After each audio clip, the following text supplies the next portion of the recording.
जय हिंद दोस्तों। आज के इस इम्पॉर्टेंट लेक्चर में हम सभी डिस्कस करने वाले हैं 22 अप्रैल 2025 के करंट अफेयर्स को। तो आप इस पूरे लेक्चर को बहुत ही ध्यान से लास्ट तक जोड़ देखिएगा। तो चलिए आज का पहला और इम्पॉर्टेंट क्वेश्चन डिस्कस करते हैं। पोप फ्रांसिस कौन थे जिनका निधन हो गया है? आंसर हो जाएगा ईसाइयों के धर्मगुरु। तो ईसाइयों के सबसे बड़े धर्मगुरु थे पोप फ्रांसिस। तो उनका निधन हो गया है 21 अप्रैल 2025 को। तो 88 वर्ष की आयु में उनका निधन हुआ है।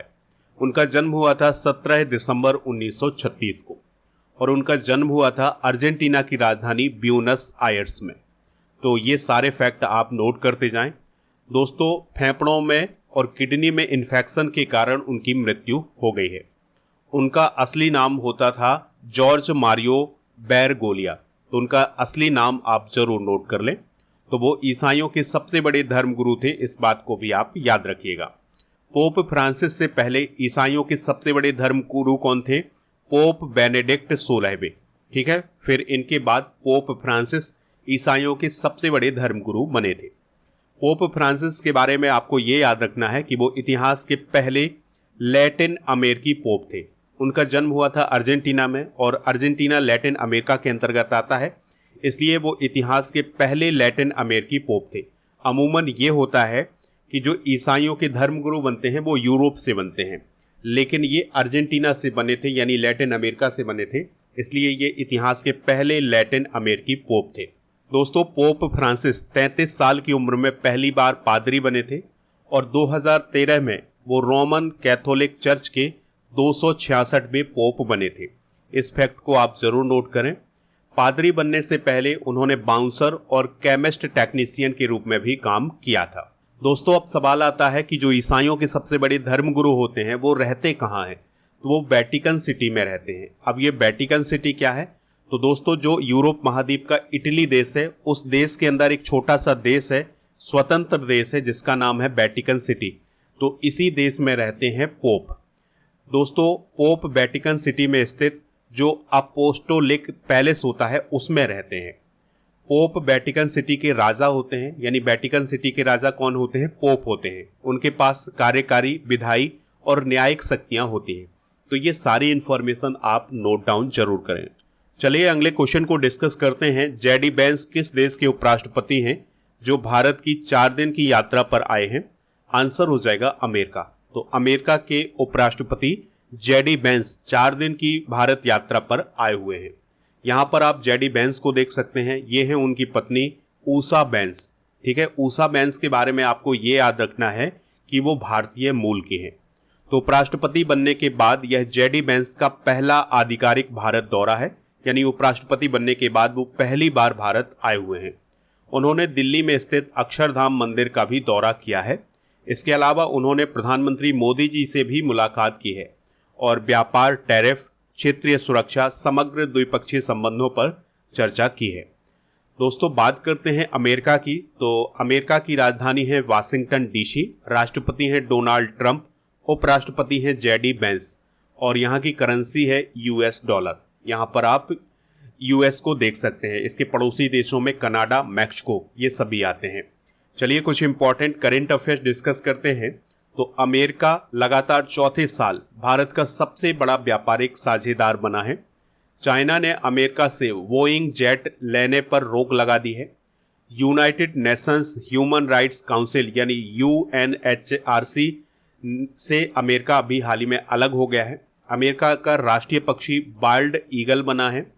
डोनाल्ड ट्रंप ने मैक्सिको की खाड़ी का नाम बदलकर अमेरिका की खाड़ी कर दिया है और इसके अलावा उत्तर अमेरिका की सबसे ऊंची पर्वत चोटी डेनाली का नाम बदलकर माउंट मैकिनले कर दिया है। ठीक है, तो ये दोनों पॉइंट आप जरूर नोट करें।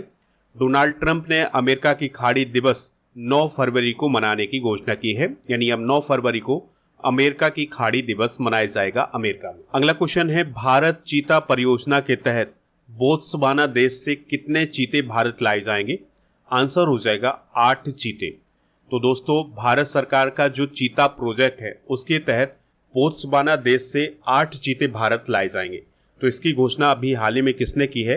मध्य प्रदेश सरकार ने। तो मध्य प्रदेश सरकार ने घोषणा की है कि भारत जल्द ही अपने प्रोजेक्ट चीता के तहत बोत्सवाना से 8 चीते भारत लाएगा।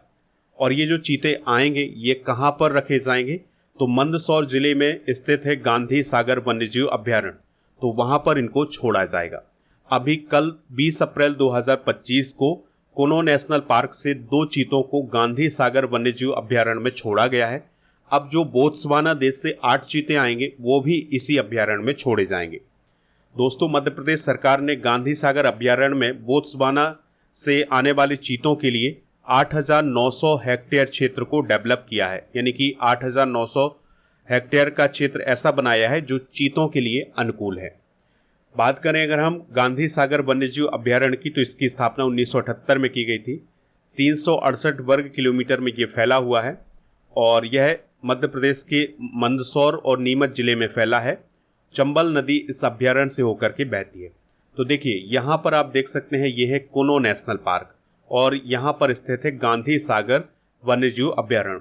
तो अभी जो चीते लाए गए हैं ये कोनो नेशनल पार्क से और गांधी सागर वन्यजीव अभ्यारण्य तक लाए गए हैं, तो 2 चीते लाए गए हैं। अब जो बोत्सवाना देश से आएंगे 8 चीते, वो भी गांधी सागर वन्यजीव अभ्यारण्य में लाए जाएंगे। बोत्सवाना की अगर हम बात करें तो यह अफ्रीका महाद्वीप के दक्षिणी भाग में स्थित है और राजधानी इसकी गैबोरोन है, करेंसी है पुला और राष्ट्रपति है ड्यूमा बोको। ठीक है, यहाँ पर आप बोत्सवाना को देख सकते हैं। इसके पड़ोसी देशों में साउथ अफ्रीका, नामीबिया और जिम्बाब्वे, ये सभी देश आते हैं। अगला क्वेश्चन है, बहुराष्ट्रीय अभ्यास डेजर्ट फ्लैग 10 किस देश द्वारा आयोजित किया जा रहा है, तो यह यूएई के द्वारा आयोजित किया जा रहा है। इसका आयोजन यूएई के अल धफरा एयरबेस पर किया जा रहा है। और ये जो दोस्तों डेजर्ट फ्लैग 10 नामक अभ्यास है, यह एक वायुसेना अभ्यास है, इस बात को आप याद रखिएगा। और यह अभ्यास 21 अप्रैल से 8 मई 2025 तक किया जाएगा। इसमें 12 देश शामिल होंगे, जिसमें अमेरिका, ऑस्ट्रेलिया, फ्रांस, जर्मनी, सऊदी अरब, दक्षिण कोरिया, बहरीन, तुर्की, कतर, भारत, यूके और यूएई शामिल होंगे। दोस्तों 2025 में भारत तीसरी बार इस अभ्यास में हिस्सा ले रहा है। इससे पहले भारत ने 2021 और 2023 के इस अभ्यास में हिस्सा लिया था। अगला क्वेश्चन है, बहुराष्ट्रीय अभ्यास डेजर्ट फ्लैग 10 किस देश द्वारा आयोजित किया जा रहा है, आंसर हो जाएगा यूएई। तो दोस्तों बहुराष्ट्रीय अभ्यास डेजर्ट फ्लैग 10 का आयोजन यूएई के अल धफरा एयरबेस पर किया जा रहा है। और यह जो अभ्यास है यह एक वायुसेना अभ्यास है, इस बात को आप याद रखिएगा। इस अभ्यास का आयोजन 21 अप्रैल से 8 मई 2025 तक किया जाएगा। इसमें 12 देश शामिल होंगे, जिसमें अमेरिका, ऑस्ट्रेलिया, फ्रांस, जर्मनी, सऊदी अरब, दक्षिण कोरिया, बहरीन, तुर्की, कतर, भारत, यूके और यूएई शामिल हो रहा है। भारत तीसरी बार इस अभ्यास में हिस्सा ले रहा है। पहली बार भारत ने 2021 और 2023 में हिस्सा लिया था। दोस्तों भारत यूएई के बीच में कौन कौन से अभ्यास होते हैं, तो पहला है डेजर्ट ईगल अभ्यास। तो यह भारतीय वायुसेना और यूएई की वायुसेना के बीच आयोजित किया जाता है। इसका पहला संस्करण 2008 में हुआ था, दूसरा संस्करण 2016 में हुआ था। दूसरा अभ्यास होता है गल्फ स्टार अभ्यास। यह भारतीय नौसेना और संयुक्त अरब अमीरात नौसेना के बीच आयोजित किया जाता है। इसका पहला और एकमात्र अभ्यास हुआ है 2018 में अबू धाबी के तट पर। अगला क्वेश्चन है, डीपीएस फ्लेमिंगो झील किस राज्य में स्थित है जिसे संरक्षण रिजर्व घोषित किया गया है, आंसर हो जाएगा महाराष्ट्र। तो महाराष्ट्र सरकार के द्वारा डीपीएस फ्लेमिंगो झील को संरक्षण आरक्षित क्षेत्र घोषित कर दिया गया है, यानी अब इस झील का संरक्षण किया जाएगा महाराष्ट्र सरकार के द्वारा। दोस्तों ये जो डीपीएस फ्लेमिंगो झील है यह 30 एकड़ में फैली हुई है, इस बात को भी आप याद रखिएगा। और यह एक वेटलैंड है, ठीक है, आर्द्र भूमि है।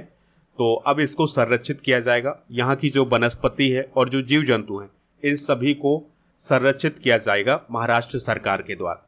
यहाँ पर एक झील की बात हुई है, तो चलिए भारत की कुछ महत्वपूर्ण झीलें डिस्कस करते हैं।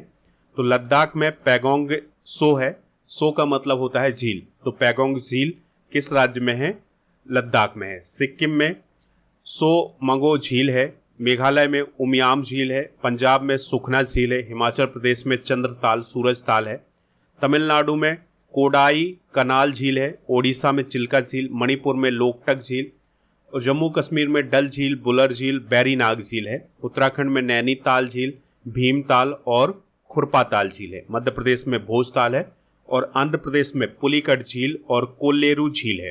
ठीक है, तो ये सभी झीलें आप नोट कर लें, एग्जाम के पॉइंट ऑफ व्यू से काफी इंपॉर्टेंट है। अगला क्वेश्चन है, प्रधानमंत्री नरेंद्र मोदी 22 अप्रैल से किस देश की 2 दिन की यात्रा पर जाएंगे? आंसर हो जाएगा सऊदी अरब। ठीक है, तो प्रधानमंत्री नरेंद्र मोदी जी 22 अप्रैल से 2 दिन की यात्रा पर जाएंगे सऊदी अरब की। तो प्रधानमंत्री नरेंद्र मोदी जी सऊदी अरब के क्राउन प्रिंस मोहम्मद बिन सलमान के निमंत्रण पर सऊदी अरब की यात्रा कर रहे हैं। तो इस यात्रा के दौरान दोनों नेताओं के बीच में कई बैठकें होंगी, कई समझौते किए जाएंगे। तो यहाँ पर आप नरेंद्र मोदी जी को देख पा रहे हैं और ये हैं मोहम्मद बिन सलमान। तो इन्हीं के निमंत्रण पर मोदी जी सऊदी अरब की यात्रा पर गए हैं। तो ये उनकी 2 दिन की आधिकारिक यात्रा होगी। सऊदी अरब और भारत के संबंधों की बात करें तो भारत सऊदी अरब से कच्चा तेल खरीदता है, इस बात को आप याद रखिएगा। भारत और सऊदी अरब के बीच में अभ्यास सदा तंसीक और अल मोहद अल हिंदी अभ्यास आयोजित किया जाता है। सऊदी अरब में 6 मिलियन प्रवासी भारतीय रहते हैं, इस बात को भी आप याद रखिएगा। सऊदी अरब की बात करें तो यह पश्चिम एशिया में स्थित एक कंट्री है और राजधानी इसकी रियाद है। राजा हैं यहाँ के सलमान बिन अब्दुल अजीज। यहाँ के क्राउन प्रिंस या प्रधानमंत्री हैं मोहम्मद बिन सलमान और यहाँ की करेंसी है सऊदी रियाल। सऊदी अरब के पड़ोसी देशों की अगर हम बात करें तो इसमें यूएई है, ओमान है, यमन है, इराक है, जॉर्डन है, कुवैत है, कतर है, ये सभी इसके पड़ोसी देश। अगला क्वेश्चन है, पूरी तरह से नवीकरणीय ऊर्जा से चलने वाला दुनिया का पहला शहर कौन बनेगा? आंसर हो जाएगा इसका अमरावती। ठीक है, तो आंध्र प्रदेश की राजधानी अमरावती दुनिया का पहला ऐसा शहर बनेगा जो पूरी तरह से नवीकरणीय ऊर्जा से संचालित होगा। यानी यहाँ पर एनर्जी के लिए सोलर एनर्जी का इस्तेमाल किया जाएगा। इसके अलावा जो पवन ऊर्जा है उसका इस्तेमाल किया जाएगा। तो जितनी भी ऊर्जा यहाँ पर खर्च होगी वो नवीकरणीय ऊर्जा होगी। ठीक है, तो इस प्रकार से अमरावती दुनिया का पहला ऐसा शहर बनेगा जो पूरी तरह से नवीकरणीय ऊर्जा से संचालित होगा। अमरावती का सौर, पवन और जल स्रोतों से 2700 मेगावाट बिजली उत्पादन का लक्ष्य है। यानी कि अमरावती आने वाले समय में सौर, पवन और जल ऊर्जा का इस्तेमाल करके 2700 मेगावाट बिजली का प्रोडक्शन करने वाला है। दोस्तों, अमरावती में जो सरकारी आवास हैं वहां पर सोलर पैनल लगाना अनिवार्य कर दिया गया है। यहां पर इलेक्ट्रिक बसें चलाई जाएंगी। ठीक है, तो ये सभी सुविधाएं होने वाली हैं अमरावती में।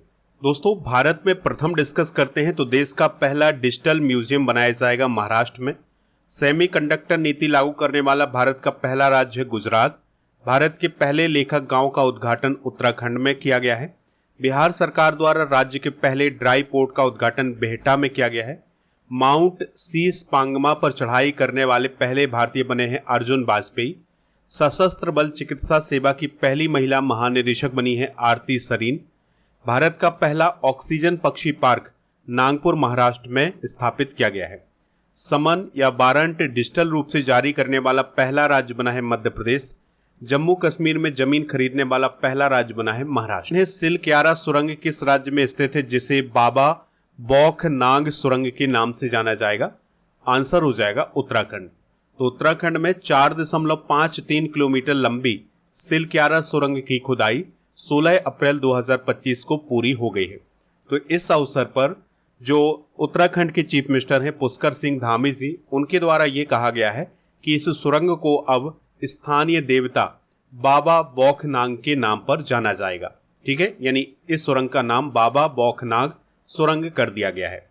दोस्तों, 2023 में इस सुरंग में एक दुर्घटना घटी थी जिसमें 41 श्रमिक अंदर फंस गए थे। तो आपने देखा होगा कई दिनों तक ऑपरेशन चला था और फिर इन मजदूरों को बाहर निकाला गया था।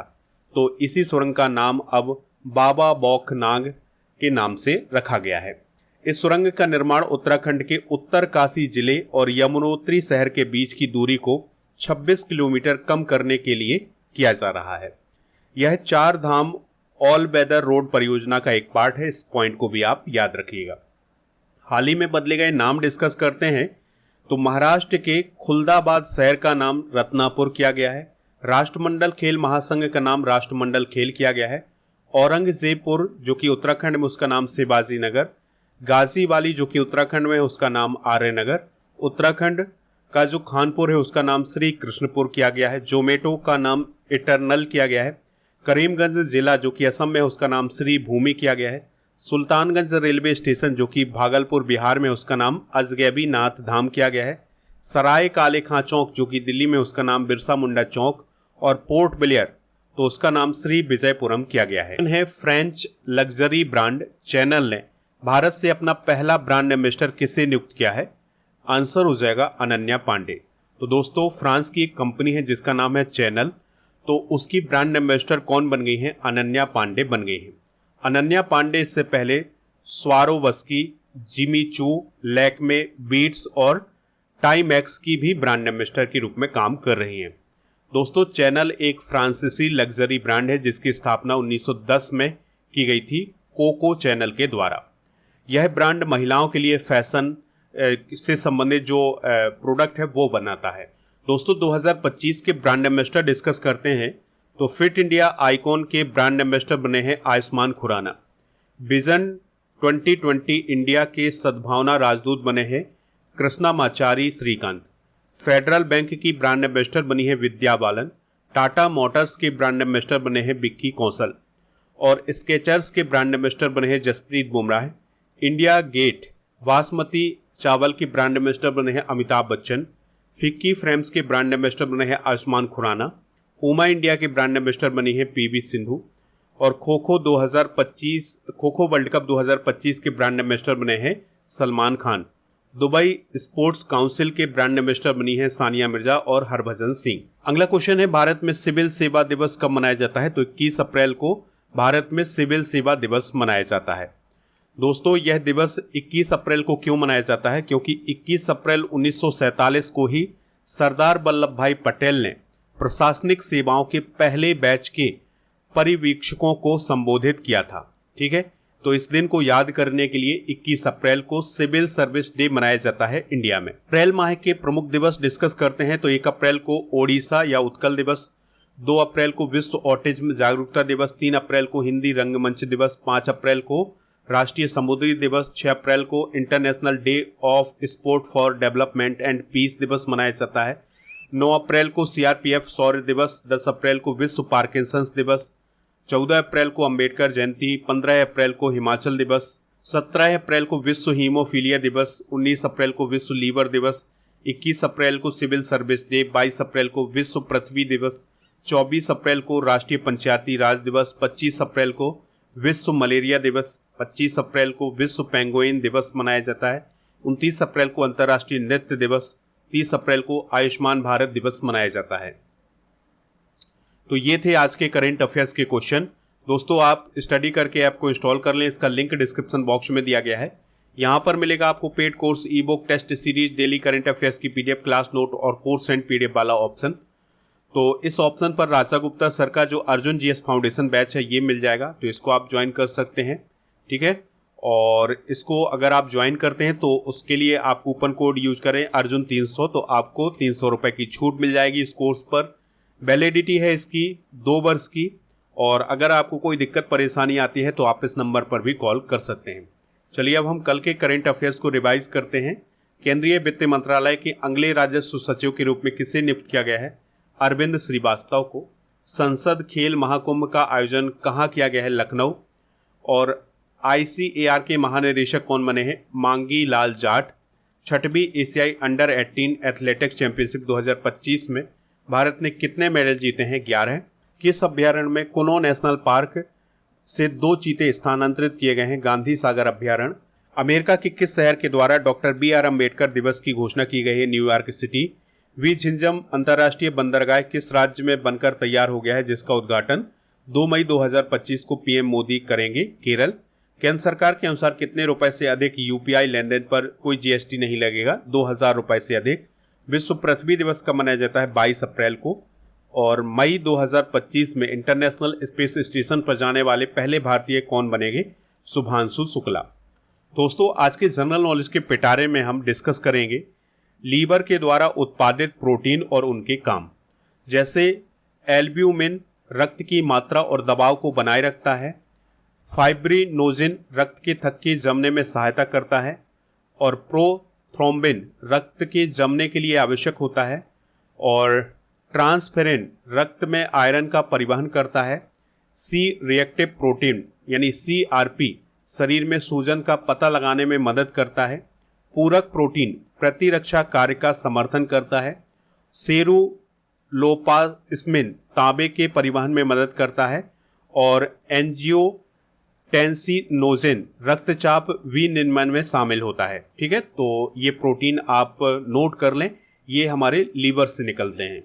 कल के करंट अफेयर्स में आपसे पूछा गया था कि इसरो के अध्यक्ष कौन बने हैं। तो दोस्तों, इसरो के जो अध्यक्ष हैं वो बने हैं वी नारायणन।